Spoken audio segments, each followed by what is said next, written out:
Spoons oil వేసుకోవాలి. నూనె కాగిన వెంటనే పోపు దినుసులు వేసుకోవాలి.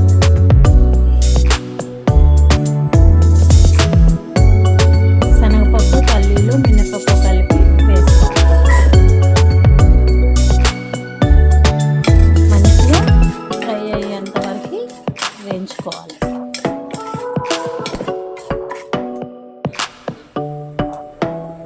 గోల్డెన్ బ్రౌన్ కలర్ వచ్చాక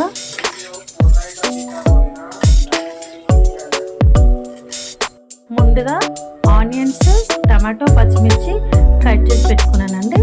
ఇది గోల్డెన్ బ్రౌన్ కలర్ వేయాక ఈ పోపు వేసేసాను. రుచికి సరిపడా ఉప్పు వేసుకోవాలండి. చిటికెడంతా పసుపు బాగా కలుపుకొని 2 నిమిషాలు మూత పెట్టుకుంటే సరిపోతుందండి. ఒక్కసారి మూత తీసి చూద్దామండి.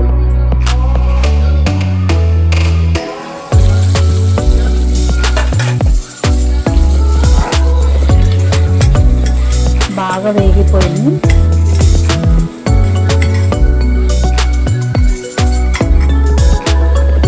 ఇప్పుడు ఒక గ్లాస్ రవ్వ పోసుకోవాలండి.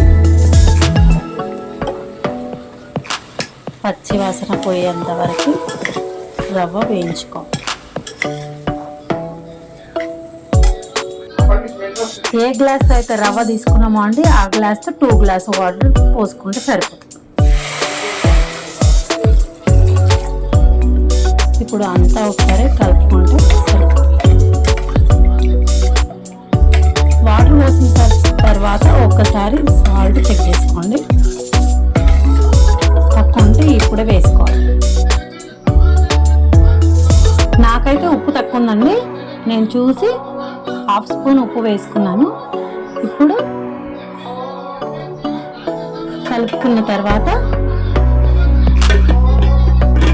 కుక్కర్ మూత పెట్టుకోవాలండి. 2 విజిల్స్ వస్తే సరిపోతుంది. హైలో పెట్టుకోవాలి. ఫైనల్గా 2 విజిల్స్ వచ్చినాయండి. ఒక్కసారి చెక్ చేసుకుంటాం.